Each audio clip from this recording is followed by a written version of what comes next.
Well,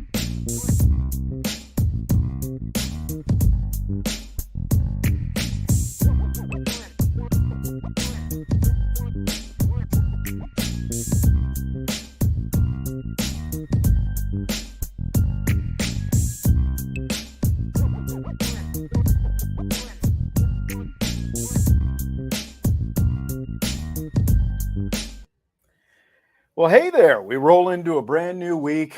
IB Sports Nation, or IB Nation Sports Talk. It'd be nice, I've done this for a month now, if I could remember the name of the show, but IB Nation Sports Talk. It's right there on the screen in front of me. Who knew? I'm Sean Stires, joined by the one and only Vince DeDario. How was your weekend? You're clean cut once again. Did you do something fancy this weekend? No, not really. It was actually a very nice weekend temperature wise. So a lot of outdoor honeydew list items got taken care of this weekend. So very busy. So that was this weekend basically. So nothing exciting, but now we have trimmed bushes, we have painted playgrounds, and we have grass that is cut and things of that nature. So things got done. I'm excited about it. Yes. My wife's a trooper. She did a lot of work outside. Did she? Oh yeah, she's the outside queen. We haven't had a lot of outside work at our house because we got a little bit more rain last week, but it's been so dry lately that the grass is dying. And I've actually, I've got the mound system, because we're on the, the septic and the well and all that kind of stuff. So I've got the big mound in my backyard. I think you've seen it. And I had to water it because the grass was just completely like crackling brown. Like you walked on the grass, it crackled. Yeah. It just, just not a good look when you've got something that big taking up your backyard. So I've been spending time watering it. I'd say it is maybe 80 to 85% green. Okay. From like maybe 5% green a couple of weeks ago. So watering is working. Yeah. We have the in-ground sprinkler system, and I will never own a house again that does not have that. Like that is spoiled rotten, and we're on septic as well, so it doesn't matter. I can water 24 hours a day and it doesn't matter. Not going to cost more. I love it. So I just mentioned this. We just finished my first month doing this show. That's right. And that month, those 4 weeks just flew right by. And if you remember, the first show that we did was the day after Notre Dame baseball won the Super Regional against Tennessee, went to the College World Series, and that's right. Started that whole thing. I went off to Omaha for a few days, and we came back, and more baseball, and fencing has become the code word for baseball when we start talking Notre Dame baseball. In the YouTube chat. I don't know if you've noticed that before, but we'll be talking a little Notre Dame baseball. We've got that, kind of saved for a little bit. We've got, some Notre Dame football up front, but I do just want to, I would just say, like, I've been pretty amazed at, I'm doing like things we're doing right now as far as this show, pretty similar to what I was doing when I did the old radio show and all that kind of stuff. Obviously, you were a part of it. Bobby was a part of it. Jesse was a part of it. Brian was a part of it. Ryan was a part of it, for a little bit there towards the end. But I've really been impressed, I'd have to say, Vince, just with the community that we've kind of started. You know it better than me because you've been also working here for Brian and Irish Breakdown for a while now. It's just the community that starts to develop, and it's like we start seeing guys like Irish Chi-Town and Drunk Vigo, some of these, Father David Penny, all these different people.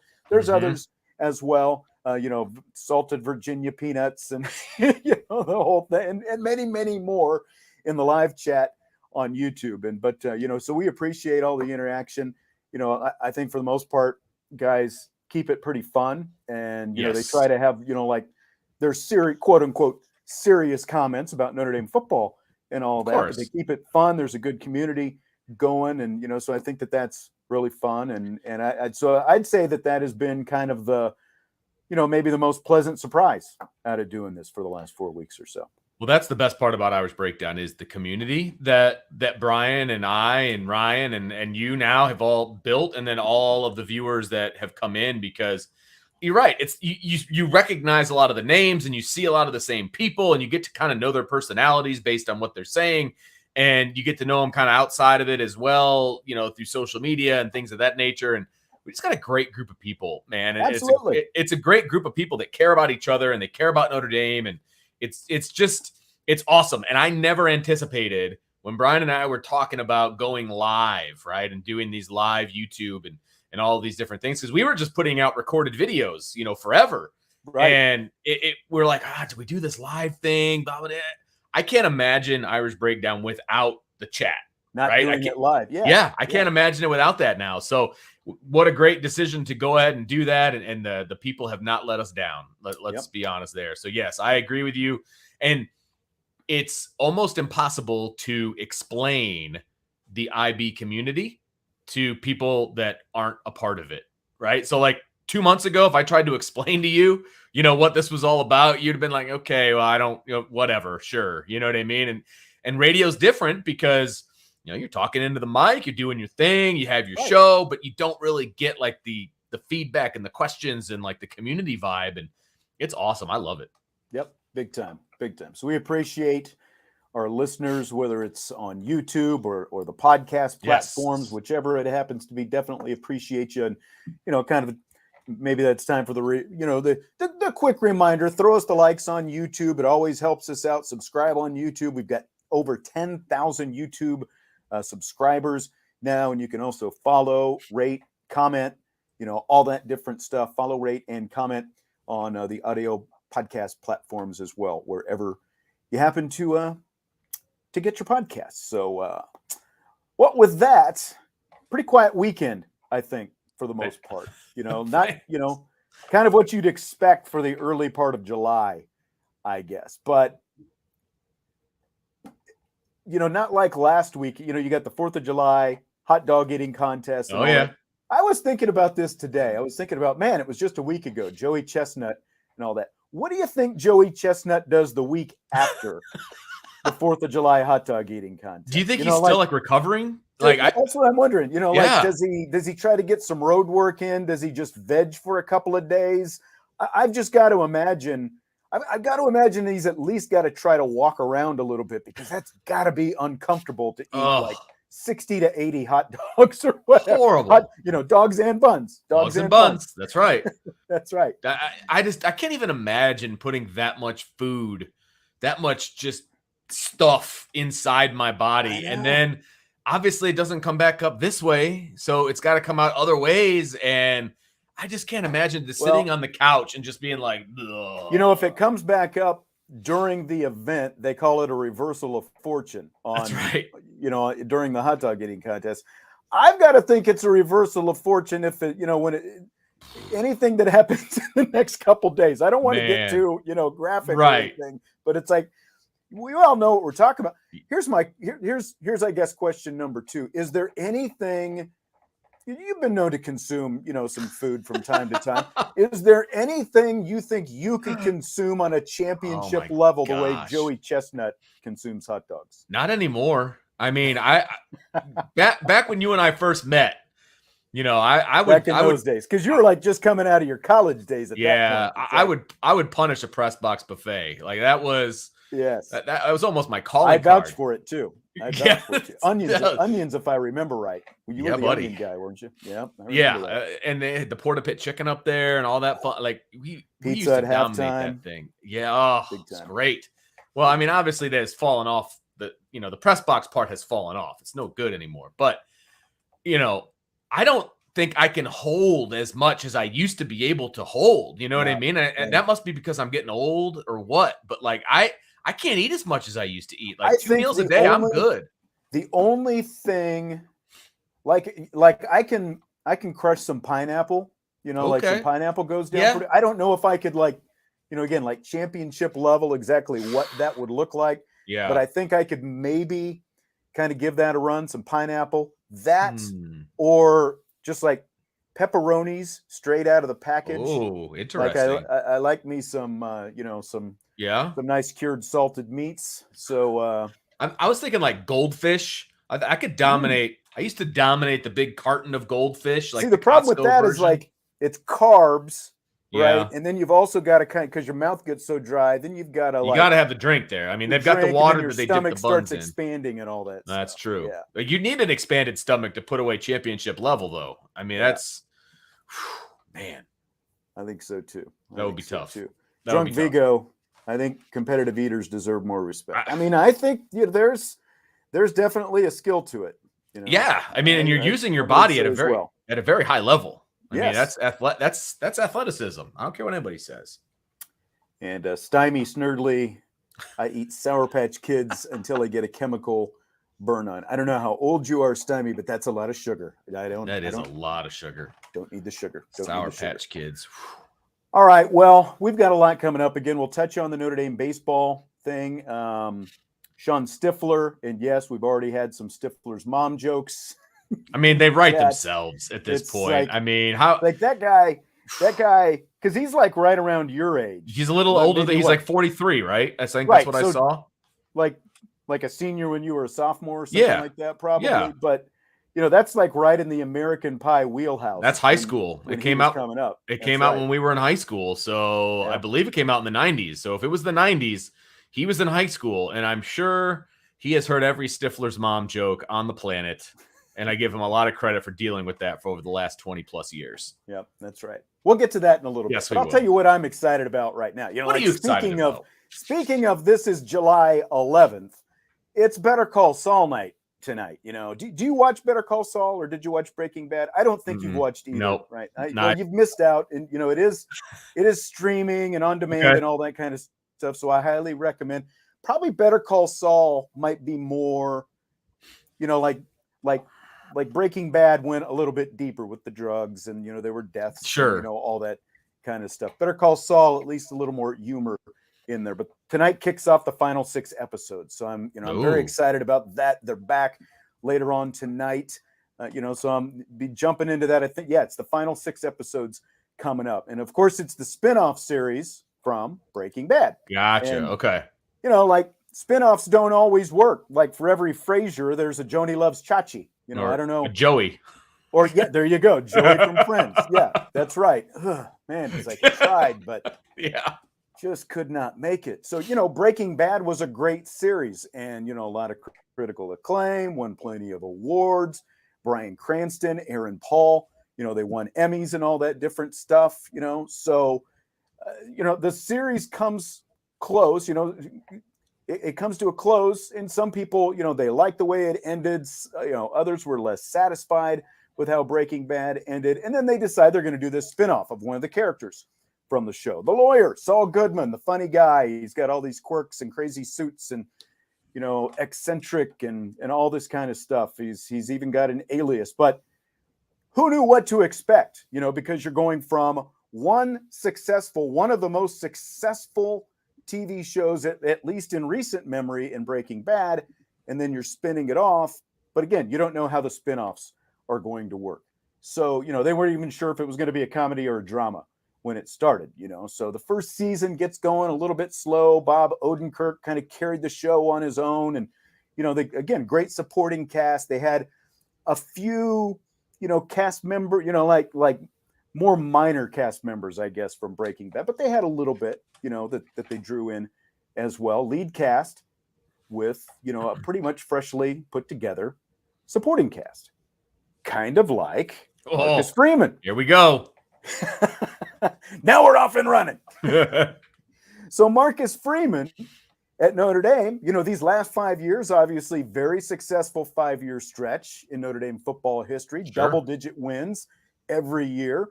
2 college football playoff appearances, a couple near misses, for college football playoff inclusion as well.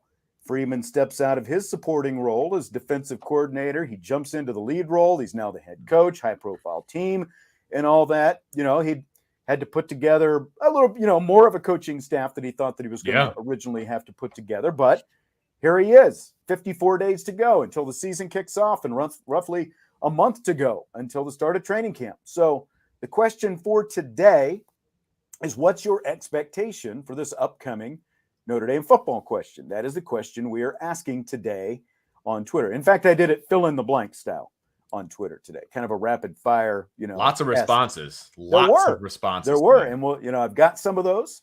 Fill in the blank. Your expectation for the upcoming Notre Dame football season is blank. And we do have tons. Yeah, I wouldn't say tons. We've got a lot of responses. We'll get to some of these. It was a good amount. And you might every chance, every now and then, if you get to glance at something that catches your eye, throw it a star, and we'll come back to it 10-4 in the live chat. Let's just start with you though, Vince. Your expectation for Marcus Freeman's first season, for this season of Notre Dame football, what is it? We kind of touched a little bit. I was with you and Brian on the mailbag the other day, and we kind of touched on that a little bit. So what's your expectation? Well, I mean, my overall expectation is I think the offense is going to be better than it has been. I think it's going to be more consistent. I think it's going to be better. That starts with the offensive line. It starts with the play calling. I think it starts with the playmakers around a championship level quarterback. Notre Dame hasn't had that in a while, frankly. And I think they've got one. Now, he's got to go out and prove it. It's speculation to a degree. Obviously, we haven't seen him take the helm of the offense. We're talking about Tyler Buchner. Haven't seen him take the helm of the offense as the starter. We've seen him come in as a package and all of that. And I'm excited about what this offense can bring. Yeah, of course, there's question marks about depth and injuries and all of those things. Absolutely. And frankly, has there ever been a college football season for whatever team you're following that there hasn't been question marks? I mean, there have been, right? So I'm excited about the offense. Defensively, I'm excited about this team. I mean, Al Golden, what's his thumbprint going to look like for this defense? I think there's, you've got an All-American candidate on the front. You've got an All-American candidate in the back, and I think this linebacking core is going to be better than a lot of people think that it could be. So I think this defense the linebacking core is going to be really good. I do too. I don't know if there's an All-American there, but as a group, I think they're going to be really good. Yeah, I mean, you've got your leading tackler moving from the will position. I think the will position, or I think the Mike position with him moving over, there's going to be a little bit more athleticism there. It's going to be a little bit faster. Sure. Now look, he's not, Jalen Smith, so, maybe get that out of your head if that's what you're comparing him to. But the guy had over 100 tackles last year, and now he is moving to the position, the Mike linebacker, where you expect that guy to be the leading tackler. Things get funned in. I mean, that's the whole point of this defense. I think there's more space he can cover. You throw Maris Leofau over there at the will, and then you've got Kaiser at the rover. He's underrated, I think. I think that's going to be a really good linebacking group. I mean, right behind the defensive line, it's, to me, one of, I'm just off the top, definitely the top two defensive units, I think, right there, as a unit. Sure. And then as far as the whole team, it's probably in the top 3 or 4. I would have to put it right there. Yeah, no, absolutely. And I think this defense is going to be, it has the potential to be a top 5, top 3 defense in the country. I think it's definitely a top 10 defense. And if you got a top 10 defense, you're going to be able to do some things. And I think they're finally going to have an offense to complement the defense, which has not been the case over the past few years. I don't even think it's arguable that the defense has led this team and the offense has been, kind of going as the defense goes, and I think they finally have an offense that's going to complement them. So, putting numbers on it, I think the floor for this team should be 10-2. I think that's the floor. I really do. And, there's people out there. I'll throw this one up from Matt. He says 3 or 4 losses is going to take time. Okay. I understand where you're coming from, Matt. But as I look at the schedule, where are those 3 or 4 losses? I don't. Because, as I'm looking at the schedule this year, going into last year, I thought we were probably talking about a 10-2 or 9-3 team because, again, you lose Ian Book, the offensive line. There were so many questions with the offensive line. Those were the 2 biggest things. That's a major question too. Quarterback and the offensive line. And the offensive line obviously turned into a massive ongoing issue that made Tommy Rees, / Brian Kelly have to adjust that offense as they went. They kind of figured something, and even Marcus Freeman's defense took a little bit of time. A player or 2 goes the other way, and they could easily have lost that first game, that opener down there at Florida State. But they managed to pull it out with Jack Cohn. That veteran presence paid off. Are there questions about Tyler Buchner? Sure there are. But again, I feel like based on what we saw in the spring, based on the track record that Tommy Rees has at being able to adapt what he wants to do with that offense to the players he has on the field, that's my confidence. That gives me confidence in the offense. My biggest question, and this won't be something we really find out until, Tyler Buchner's feet are to the fire. What's he going to look like on 3rd and long? What's he going to look like when he has to throw, when he has to make a completion on 3rd and long? Because that was probably his biggest issue last year. There were some inconsistencies. I agree, and I agree that is the biggest question mark that we have. The problem is the way they practiced him. They never put him in those situations in practice. And so then when he found himself in those situations in games, right, they were unpracticed things. And that's the difference between being a package quarterback and being the true number 2 quarterback. Because remember, even when we were seeing him early on, Tyler Buchner still wasn't the quote unquote number 2 guy. It was Jack Cohn, then it was Drew Pine. Right. And then it was Tyler Buchner as the package guy because he had a skill set that was so different. He was never the number 2 guy. And I agree with you. I don't think people realize that. Like, he wasn't getting number 2 reps in practice. Right. Maybe he got more, later in the season. But he early on, he definitely wasn't. Right. He had a package, and his package wasn't for 3rd and long. That wasn't what his package was for. So he's very much an enigma because we don't know what he's going to look like when he has the entire playbook at his disposal and he's practiced the entire playbook. So we don't know that, and so you're right. That is a question mark. I mean, I like what I've seen on film of him. I like what I've seen in practice of him.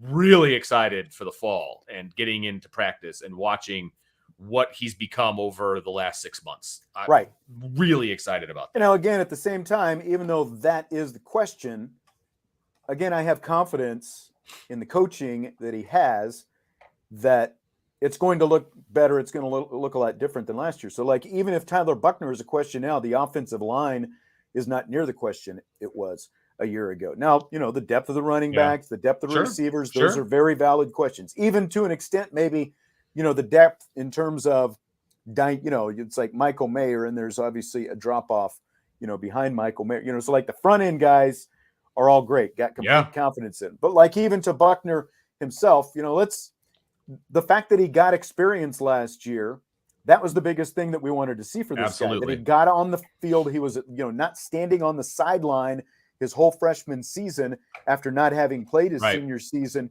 in high school. So now he at least has some experience. And I mean, like you look at Jameis Winston and Johnny Manziel, they both won Heisman trophies as redshirt freshmen, and he's got more experience than either one of those 2 guys had going into those Heisman seasons. Now, I'm not going to, start the Tyler Buchner for Heisman campaign just yet. I'm just saying, at least he has some experience. And again, it's going to look different how that offense operates around him this year and how he makes the offense operate. Right. And if anybody was listening last summer, this time last year, all Brian and I could talk about, because that was pre-you and pre-Ryan and everybody else, it was just me and Brian talking. All we wanted was for him to get a package, get experience playing on the field in front of 80,000 fans. Like that is all we wanted. We didn't want him to just sit on the sidelines with a clipboard signaling in plays. Like, that's not what we wanted. And we got what we wanted. He got a package. He got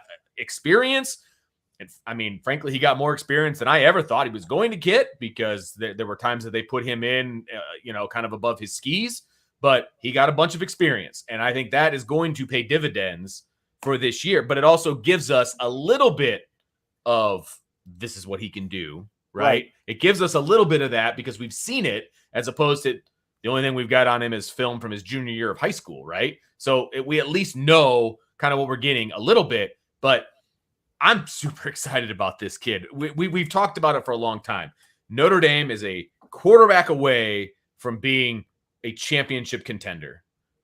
This could be that kid. I'm telling you. This is that kind of guy. I believe that. Yes. Yep.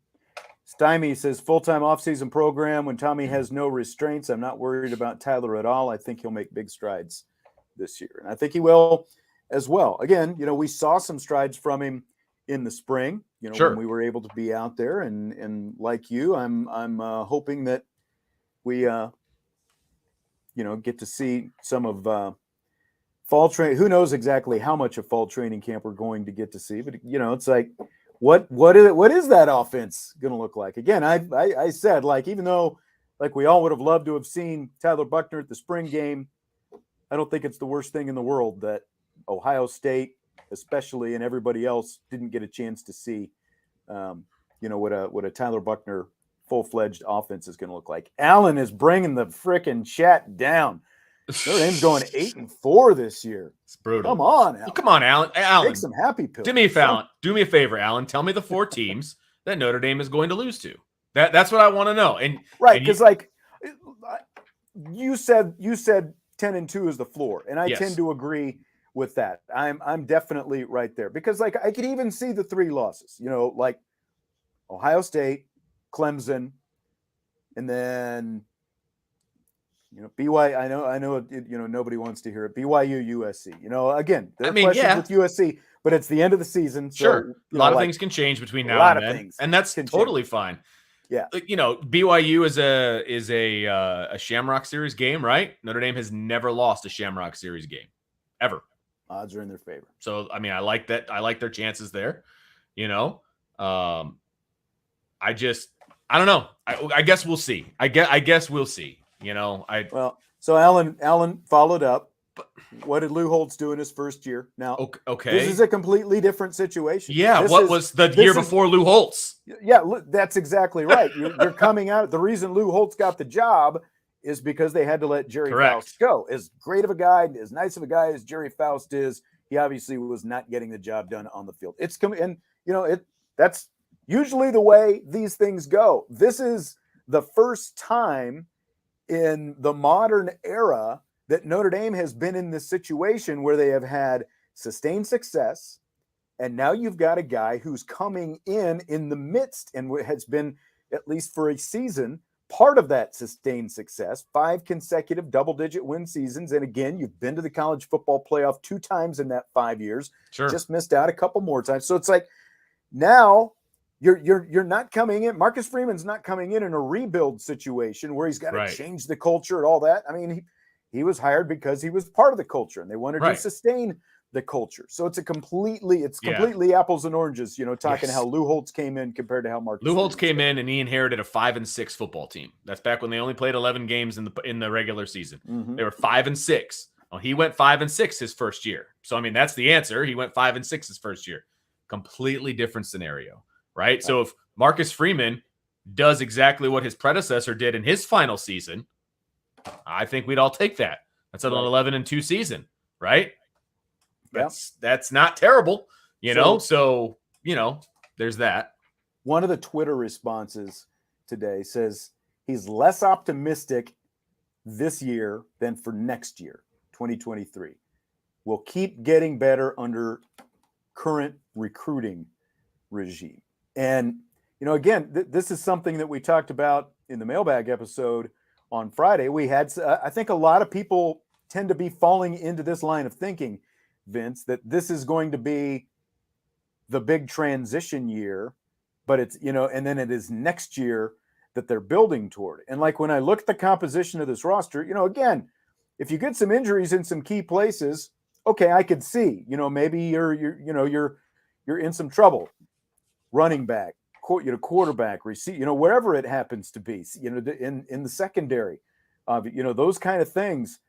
Yeah, I could see some of that, but based on the guys who are most likely going to go out there and start the season, those guys stay healthy. I don't see this being any kind of transition year at all. I don't either. Again, I think it's more, like I had more questions. Again, there were more questions.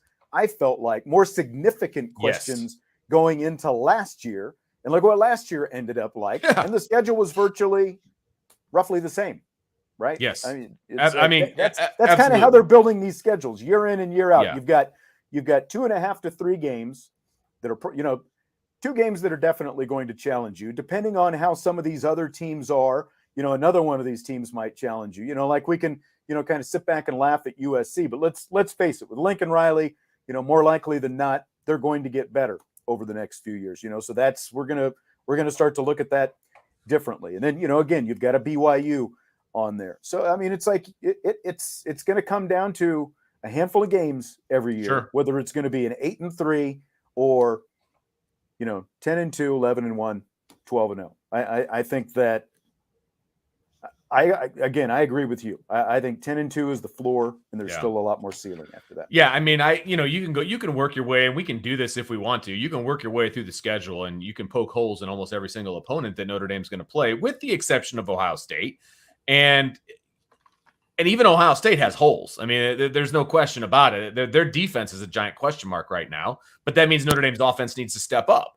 There's nothing guaranteed about Ohio State. And I can tell you right now, as of June 11th, I'm not predicting Notre Dame to beat Ohio State. I'm not going there, right? But I've got a pretty good feeling about where things are going with every other game on the schedule. I feel really good about that, for sure.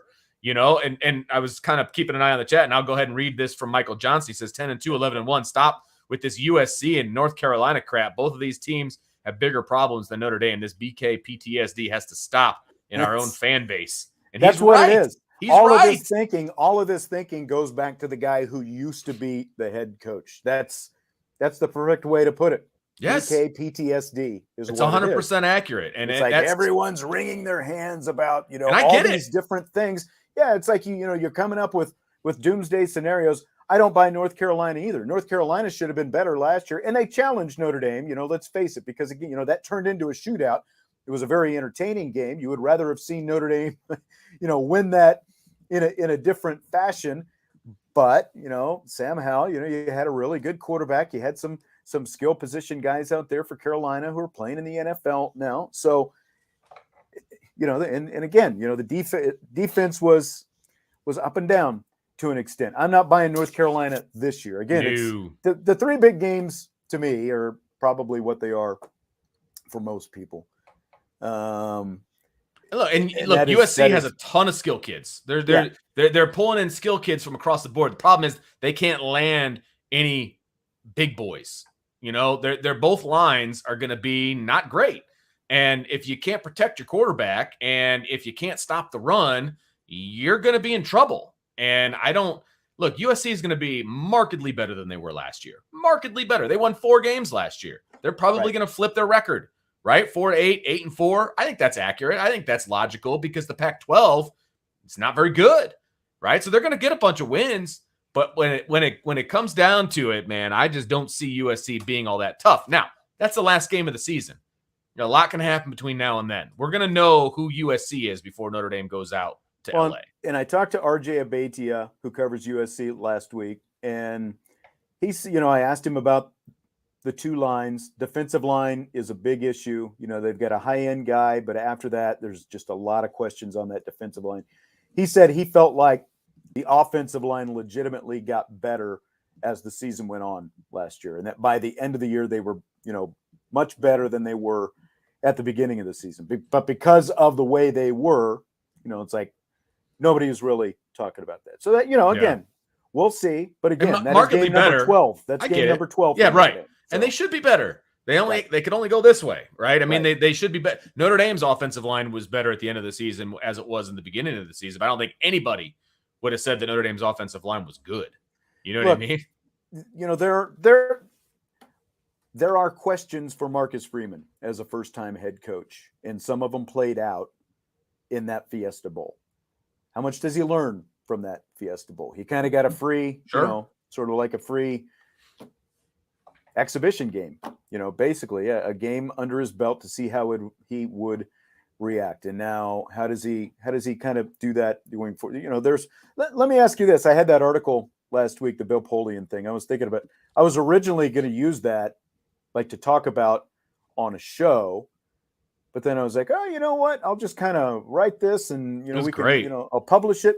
You're going to be back with me Wednesday. Yes. You think we could talk about that on Wednesday? Absolutely. Yes. I was riveted by that article. Okay. Yeah. Okay. No so question. We'll do that because it's a checklist of Bill Polian, who was a great NFL executive with the Buffalo Bills, obviously, in the 80s and into the 90s, and then with the Indianapolis Colts. He hired Marv Levy, who led the Bills to their 4 Super Bowls. He hired Tony Dungy, who led the Colts to their only Super Bowl win. So this is a guy, Bill Polian, who knows a thing or two about what goes into hiring a head coach. And so he's got this checklist of 11 things. So on Wednesday's show, we'll kind of talk about that. Like just exactly maybe, where Marcus Freeman is going into this first season. So we'll kind of save that for then.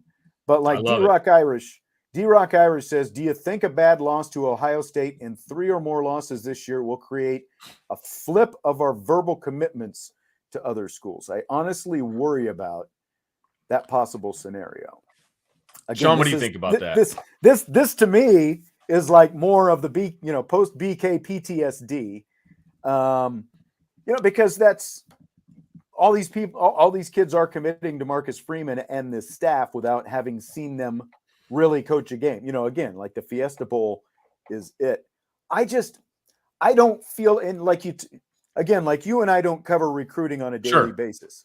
Ryan is actually going to be here with me on the show tomorrow. So maybe this is something I'll bring up with it. He's going to start the show with me. We're just going to talk a little, like some bigger picture, stuff like this. This is perfect. Yeah. Yeah.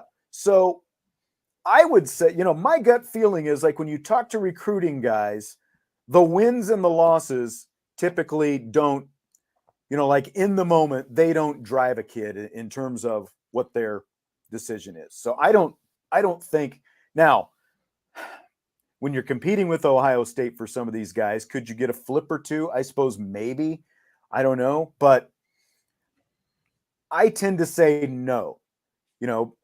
I tend to say that it is much more about the relationships that Marcus Freeman and his staff built with these kids, and that's why they're committed in the first place. Yeah. So I say no. I don't think that would impact it. Right, and if it does, it's minimal, I think. Yeah, and I don't. I don't see 4 losses on this schedule. Yes, anything can happen. I didn't predict the 2016, win-loss, what that ended up being, obviously. So, things can turn if there's a massive amount of injuries or whatever. So, I don't see that being the case, but I also feel like this class has been built the right way. And you mentioned it. It's the relationships. It's Marcus Freeman at the helm of this thing. He's been involved in the recruitment of every single kid that is committed to Notre Dame. That's new for Notre Dame. Okay. And that's a difference maker when you have a relationship not only with your position coach, your head recruiter, but also the head coach. That's too many relationships to turn your back on. And the guys that have committed to this class are committed to this class. It's not like, right. I don't know. I'm just throwing a name out there. Carnell Tate was like, yeah, I'm going to go to Notre Dame. And you knew that as soon as somebody came with a bigger dollar sign, he'd be gone. You know what I mean? That's not who these guys are that are in this class. These guys are committed to this class. I don't see them jumping ship. I really don't. Yeah. Irish Chi-Town says, I think these number 1 recruiting classes have amped up the expectations for 23 and 24. That's probably true. And they might have even, amped up some of the expectations for this season. Again, I think that they were going to have a good season anyway, but I think that sort of the shine from all this job that they've done in recruiting, really going back to last year, obviously, I think that has definitely absolutely some of the expectations. And it's amped up the excitement around the program. It's amped up the recruiting trail. It's amped up a lot of things. And I agree with you. The expectations for 23 and 24 were already going to be solid. But if you start bringing in top 3, top 5, top 3 classes continuously over and over and over and over, how can you not be excited for the future of what is at Notre Dame? But here's where I will caution everybody, though. If they keep doing that, if they keep bringing in these top classes, then Notre Dame is going to be a young team every year. Right. Because that means these guys are going to be gone after 3 years. Okay? Well, that's right. And we're going to have curious to see sort of a different philosophy in a couple of different things. One, just with recruiting itself, like the one thing Brian Kelly would do when he would get these verbal commitments, it's like, okay, if you're going to verbal, we're not going to accept it unless we're 99% sure that you're not just, going to back out in a couple of months. How's that going to, how will that play out with Marcus Freeman? Well, and that's a solid point.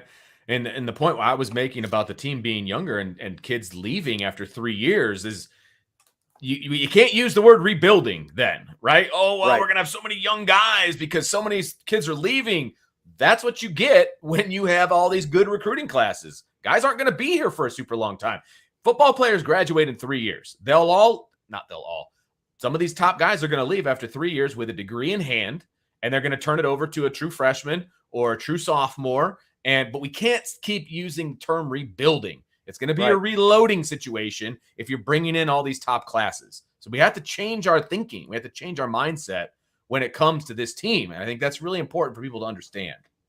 Nope, I completely agree with that. And, and again, the other shift potentially in philosophy is like, especially at wide receiver, for example, where we didn't see some of the young heralded guys get out there on the field. They were taking 2, 3, sometimes 4 years to get out there. That's why they all left, frankly. Right. I mean, and now, how is that? Yeah. And that's a big part of why you've got the numbers that you've got, and on the current roster. But how different is that philosophy going forward with Marcus Freeman? Like the desire, the need, the willingness, the want to get these guys on the field. Again, like Tyler Buckner last year, he wasn't, in a full-time quarterback role, but they found a way to get him on the field. Can they do that, with some of these freshman wide receivers? A handful of snaps per game, even to get them out there on the field. Well, and they're practically forced to play Merriweather this year. He's obviously really, really good. That's all we hear about when we hear from our sources about how things are going in the summer, et cetera. He's doing really well, right? As long as his dad brings the burn ends, that's really all that matters at this point. I've heard that. But he's going to play this year, right? Well, they're bringing in 4 freshmen for the next year. What kind of playing time are they going to get? Like, I think we're going to start, maybe not this season, to see some of that, but I think as you move forward, you're not going to see the reluctance to play those young guys. I really don't think that, and I think we're going to get a real good view of that maybe in the 23 season, because there's only one coming in this year. So we've been talking about the expectations we have for Notre Dame this season, and Jude, he was actually one of the first to comment on Twitter earlier today. He said his expectation is that everyone has fun and that there are ample orange slices during games and a pizza party at the end of the season. Jude obviously coaches his 6-year-old T-ball team. But you know what? At the end of the day, of course, it's about having fun, right? I mean, that's what it's all about. And it's about us fans having fun. It's about the players having fun. It's easy to root for a team who's having fun. And like I always tell my teams, what's fun? Winning. That's right. Winning is fun for everyone. Winning is fun, right? Just be honest. Right? Absolutely. Winning is fun, and and winning cures a lot of ailments, right? So you win, things are good. Things are really, really good. So, and I anticipate this team's going to win a lot, and by a lot, I'm talking double-digit wins. Gap on Twitter said he is cautious. That's all he said. Cautious. Okay. Cautiously optimistic, cautiously pessimistic. Are you just being pragmatic? Yeah. Our friend Chuck Freebie said his expectation was irrelevant. And I mean, if we were going to disqualify, everyone's thoughts, comments / expectations based on true relevancy, like none of our expectations actually change, the on-field results. But, so if we're going to transfer or cancel everyone's expectations based on relevancy, then we wouldn't even be sitting here. Yes. Come on, Chuck. You got to give us more than that next time. I mean, at the end of the day, yours and my expectations of this Notre Dame team is not going to affect the win-loss record, right? Yeah. They're not asking us for, play call ideas and, depth chart opinions and things like that. But that's why we have the show, man. We want everybody to have their opinion. That's what we do, man. Carlos is completely over the top the other way. 14-0, Heisman for Buckner, Eddie Robinson for Freeman, Broyles for Tommy, Joe Ward for the offensive line, top 3 overall pick for Foskey, top 10 pick for Mayer, and Joseph. Yeah, that sounds about right. So, he's just, everything's going to go right for this team. Be great. But, there is some fluctuation from him. He was definitely in the minority. We did have more, like 8 and 4s, 9 and 3s, and we asked for honest expectations. Maybe I'm surprised that people are actually thinking we're going to see 8-4, 9-3. That would be a massive disappointment. It really would for me. I think it would be too. a massive disappointment. 8-4, 9-3 is a massive disappointment. Something about the season took a hard left turn if that's what they end up doing. I agree. Now, again, there is a huge difference in head coaching game day experience between the guy who just left and the guy who's coming in. Right. So there are, to me, that for this team, is specific to Marcus Freeman, that's the biggest question. How does he handle, like the crunch time situations when he has to make a decision at the end of the first half, when he has to make a decision at the end of the game, when you're trying to decide, do you run the ball versus do you throw the ball, keep clock moving, even if you're not, all those different things. And it's going to be really interesting, like pretty much, what was it? A couple of weeks ago, all the different Notre Dame outlets got their one-on-one time with Marcus Freeman. Brian got some as well. And I did see where I can't remember who it was, just like what some of it was behind paywall, some of it wasn't, whatever. But, so like what I was able to see, he had talked about the fact that one of his big focuses from a game situation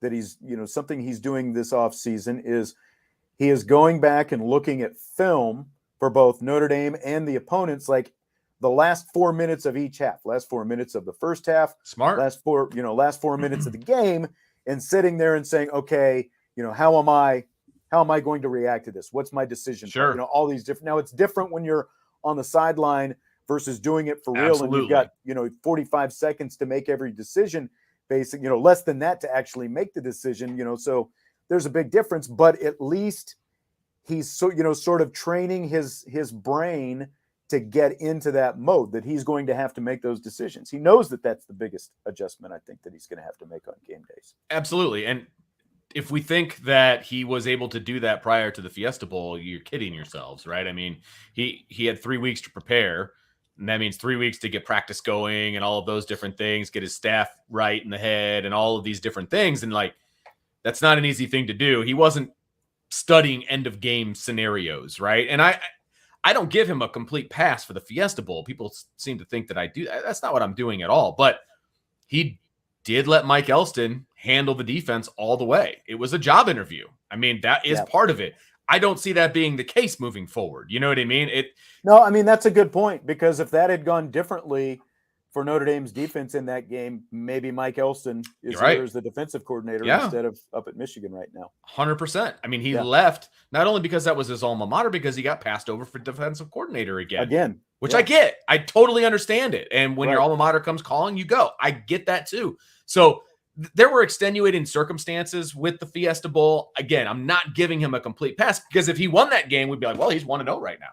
He's 1-0. So if you're gonna say that he was 1-0, you've got to say that he's 0-1. I mean, it just trying to be fair here, right? But it wasn't a normal situation. He hasn't had his staff with him for a game day yet, right? Yeah, completely different staff that he's going to have as well. Completely different scenario, and he had, frankly, let's be honest, he had no idea what was going on the offensive side of the ball during the Fiesta Bowl. Yeah, and that's another thing he's done this offseason. He's dove get more involved. Not necessarily hands all over it, but he's in there. He's in the quarterback meetings room. and all of that. Yeah, that's exactly right. Yep. That's exactly right. Nick says he thinks 10-2's justified, losses to Ohio State and a non-Clemson team. He says he likes our chances against that team, but will get a head scratcher somewhere. You know what? That's a fair and again, this assessment. comes to, again, because as much as there are things that we can knock Brian Kelly for, they still did win the games that they were supposed to win. Absolutely. Some of those games turned out to be a lot closer than we thought. Sure. But you can't discount the fact that his 3 decades experience as a head coach were factors in the decisions that went into the end of those games and them being able to win those games. No, I from after the 2017 and on, he beat the teams he was supposed to beat. Right. 100%. And you have to give him credit for that. That's building a program. He built this Notre Dame program up to a point where he beat all the teams he was supposed to beat. Just didn't get over the hump to beat those teams that were either equal talent or better talent. Right. Beat those teams. That's the problem. That was the issue, and that's why he left, because he didn't think he could do that, and he flat out said it. I took them as far as I can go at Notre Dame. I'm going to LSU where I've got a better opportunity at those things. Yes. Okay, we'll see. Exactly. All right, a lot of I tell you what, we've been at this for almost an hour right now. We're good. Flown right by.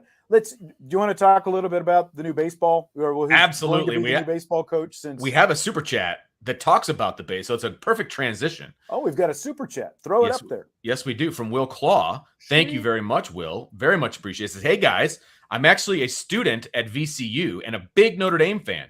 Sean Stifler did a terrific job, especially this year with a young team. Excited for him.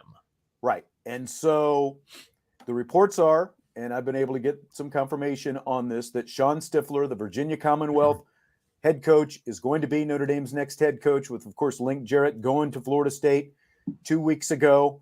Stifler has been at Virginia Commonwealth for 11 years now. Basically, he became the head coach in the middle of a season when the head coach became ill, and unfortunately, he ended up passing away.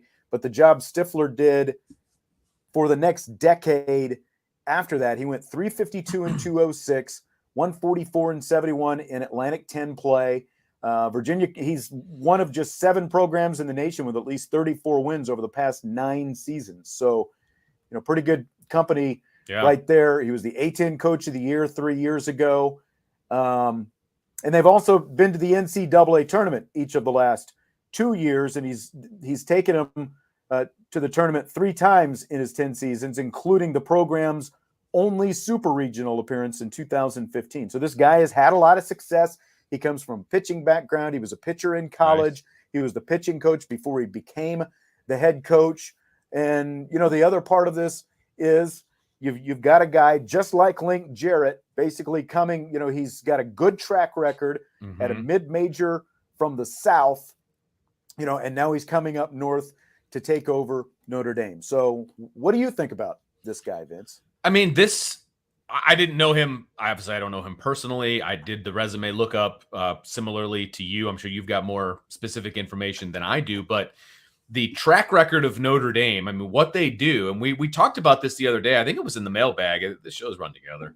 But we talked about the fact that Notre Dame is fiscally responsible when it comes to the way they pay their coaches, the way that they spend their money, et cetera, right? He fits that mold. Yeah. And that is exactly the point that I'm making. It's not like they went out and got a hot name that is an assistant in the SEC or bring in another head coach from Power 5 conference. Notre Dame does it differently. They need to go kind of that next level, find a guy that's had sustained success someplace, and really good success, and you just rattled off those numbers. He fits the mold of what Notre Dame generally goes after, and frankly, he fits the exact mold that came with Link Jarrett, right? Yeah, and that's what I was going to say. Now, he fits the mold of the mold that they have developed with these last 2 hires, because really, prior to that, because now you've got Link Jarrett, who came from UNC Greensboro. Stifler comes from Virginia Commonwealth, obviously. But, prior to that, you go back, you had Larry Gallo, who, was like our friend Tim Priester's coach back in the early 80s. He was a guy who came, a Northern background. Pat Murphy had a Northern background. That's true. Paul Maneri had a Northern background. He came from Air Force, and then after that, Dave Schrag, a lot of different places in the Midwest, but Evansville was his last stop before here. He had been at Northern Illinois. He had a Northern background.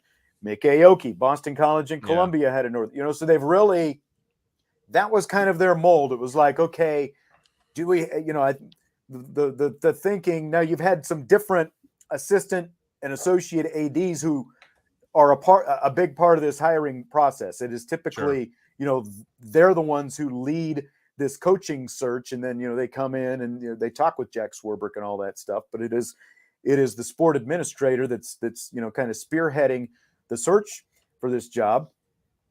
But they broke the mold with Link Jarrett. Look at the success that Link Jarrett had by getting a guy to come up from the South, a guy who had some success in the South, and now he is going to join what is basically a Southern Conference, but Yeah. you are, the beacon in the North, so to speak, of this Southern Conference. So now, so it seems like a pretty good hire. I Again, agree. like when you look at, like, he's actually had more success in his time at Virginia Commonwealth than Jarrett even did in his time at UNC Greensboro.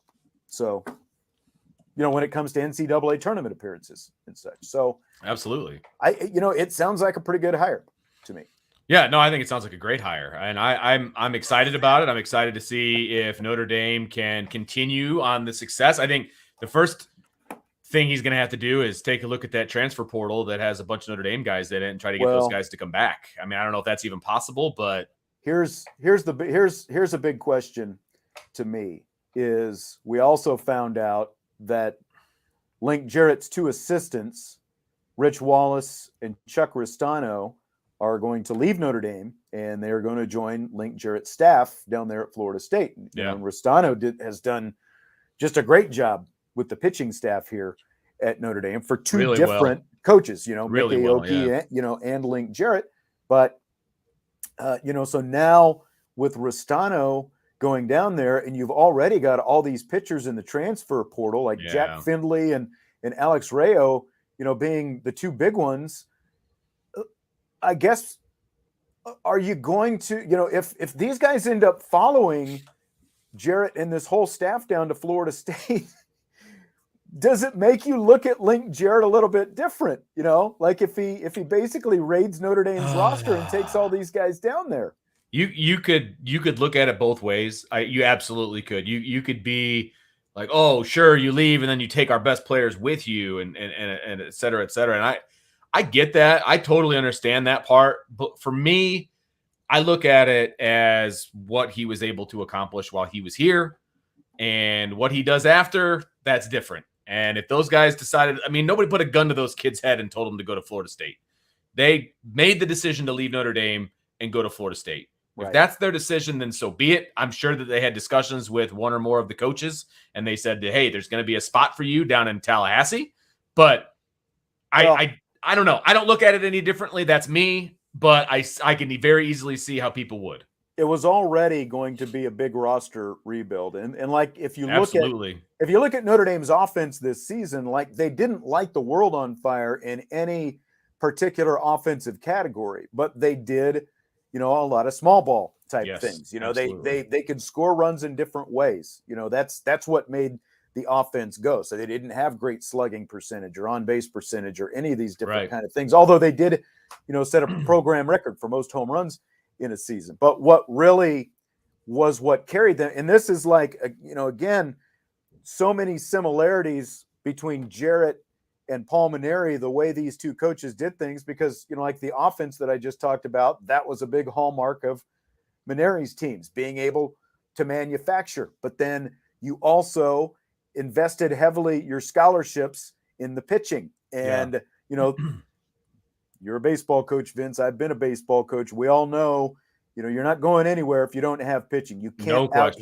You cannot out-hit bad pitching. That's one of the first things Link Jarrett told me when I did an interview with him right after he took the job. You cannot out-hit bad pitching. One of the first things I learned as a high school baseball coach. I can tell you that right now. Learn that lesson well myself. Love some of those kids, but they're not at that at that level. And so there was going to be a big roster rebuild anyway, because you're only going to have a couple of starters back in terms of everyday players, because you had all these grad students and everything else. But now you're potentially going to have to, you knew you were going to lose John Michael Bertrand, but you're going to lose basically, three of your next best pitchers after that. Right. That's huge. And they're young kids too. It's not like they were seniors and they were graduating. It's just normal attrition. They were young kids who are leaving, and that hurts. That hurts the program. There's no question about it. And like you said, I think 9 of the 10 starters were all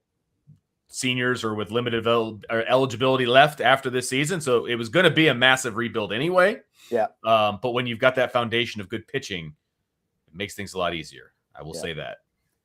Very interesting. And there was some talk in this search process about Pat Murphy, the guy who was the head coach at Notre Dame, came in at the end of the 80s and into the 90s before Paul Maneri, before he left for Arizona State.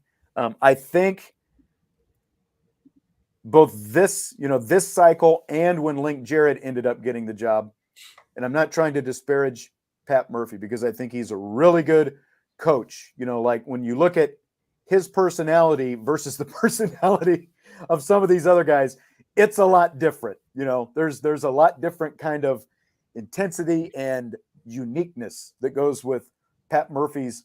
Now, I don't know him personally. I talked to him just a handful of times, but knowing people who do know him more than me and hearing some of those, it's like there's a different personality there. But the bottom line is Pat Murphy had to leave Arizona State in 2009 because the program was slapped with a lack of institutional control by the NCAA.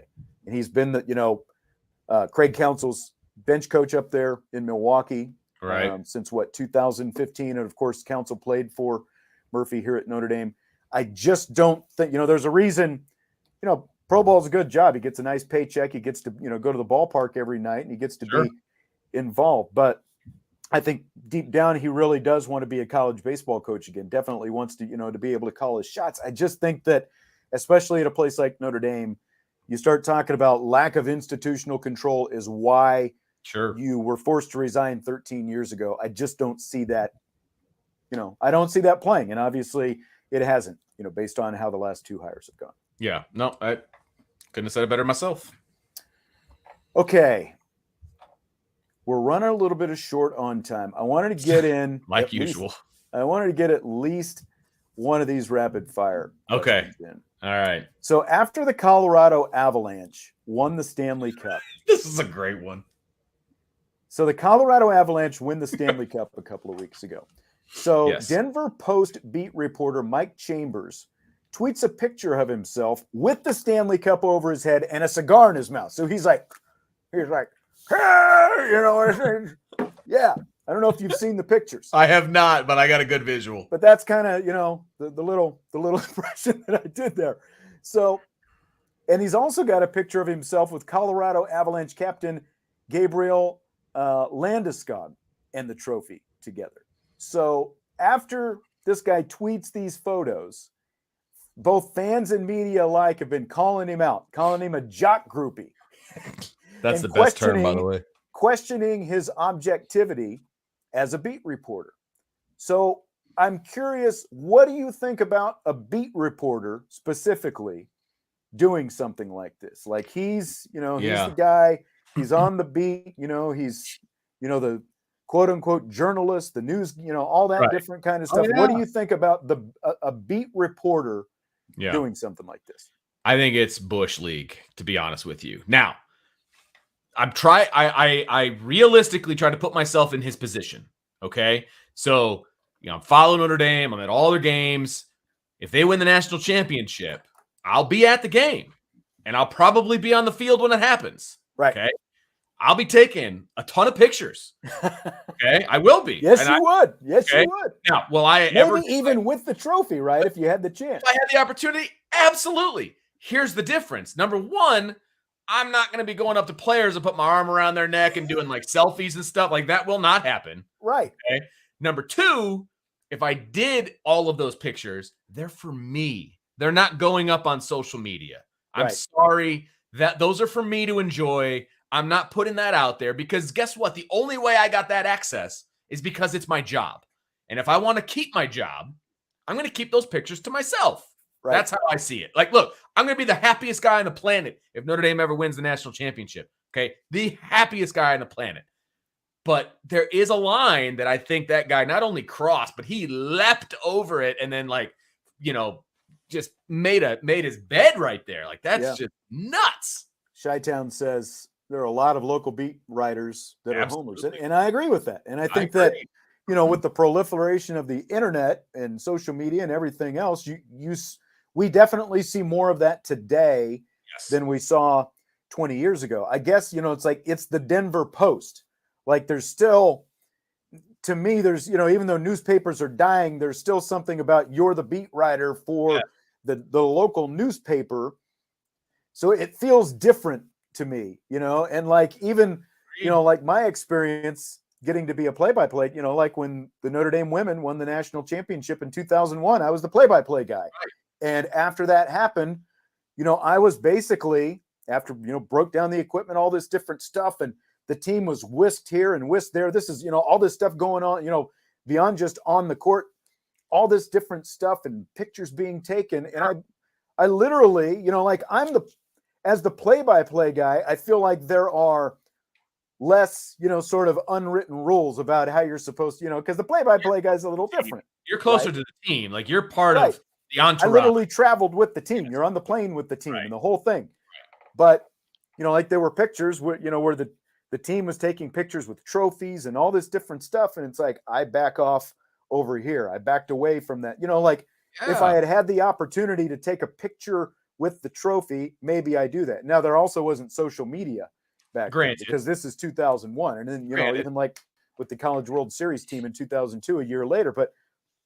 And that's another thing, how social media has changed all this. But personally, I feel like maybe kind of like what you were saying, maybe if I get a chance and the trophy's there, I get a picture with the trophy, but I'm not like fanboying it out, pumping the trophy up in the air. And, like, come on, man. That's right. That's craziness. Yeah. Look, I the Cubs won the World Series. I wasn't at the game, but if I was, I'm not running on the field and dogpiling with the players. Like that just there's a line that you really shouldn't cross, right? I mean, and then there is a professional line. And I didn't even go to school for this stuff, right? And it should be understood that there's a professional line that you don't cross. It should be understood. Right. But apparently with this Joker, I agree. And I found it was, I just thought, hilarious. Yeah. Like, just shake your head. You're like, whatever, man. Okay, if that's you, you be you. That's fine. Right. It's just, I don't know. It's just different. It's a different time. It's just great. We get the announcement all the time. No cheering in the press box, right? Yeah. So I just punch you instead. Yeah, that's right. That's right. You'll get the chance to do that again. The best part about you being with IB is we get to watch games together again. That's right. All right, man. So I want to throw this up there. D-Rock, love your perspective, gentlemen, on your views tonight. Well done. Thank you very much. Thanks, D-Rock.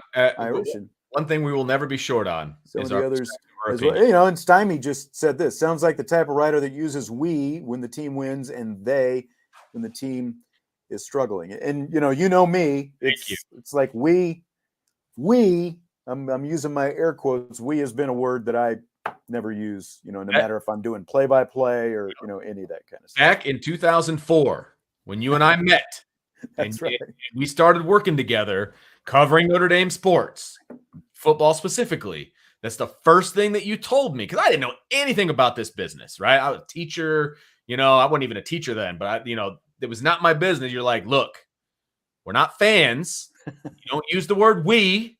You're not part of the team. At least publicly, anyway. Yes. Right. But when you cover the team, you don't use the word we.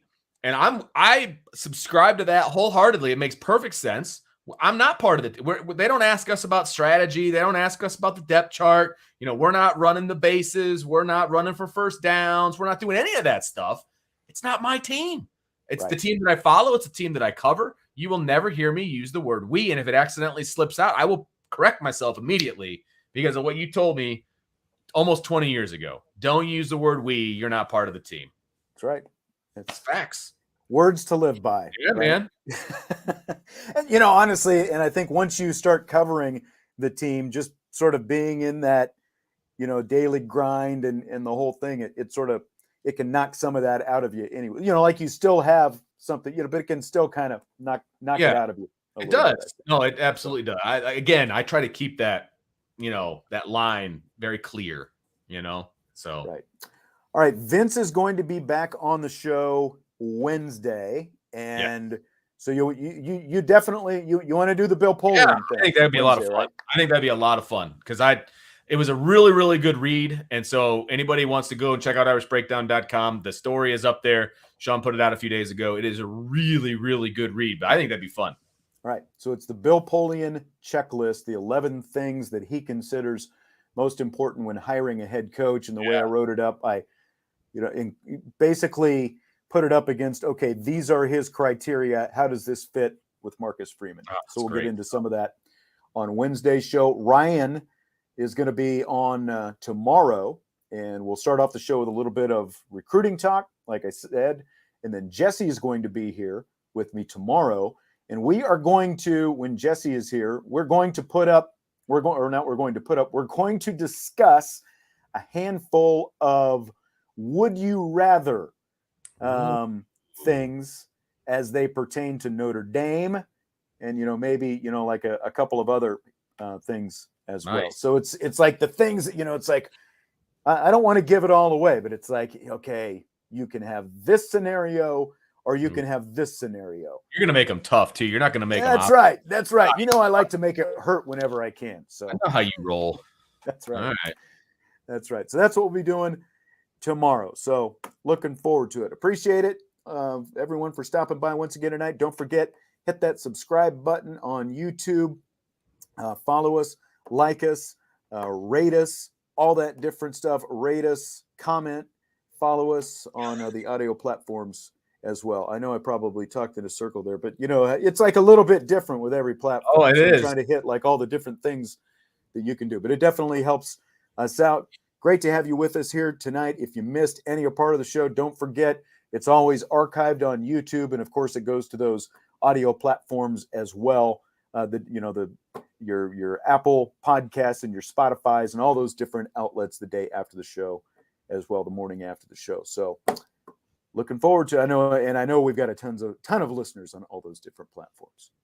Vince, had fun as always. I will talk to you later in the week, sir. Sounds good. I will talk to you Wednesday. All right. I've been Asian Sports Talk. We'll talk to you later.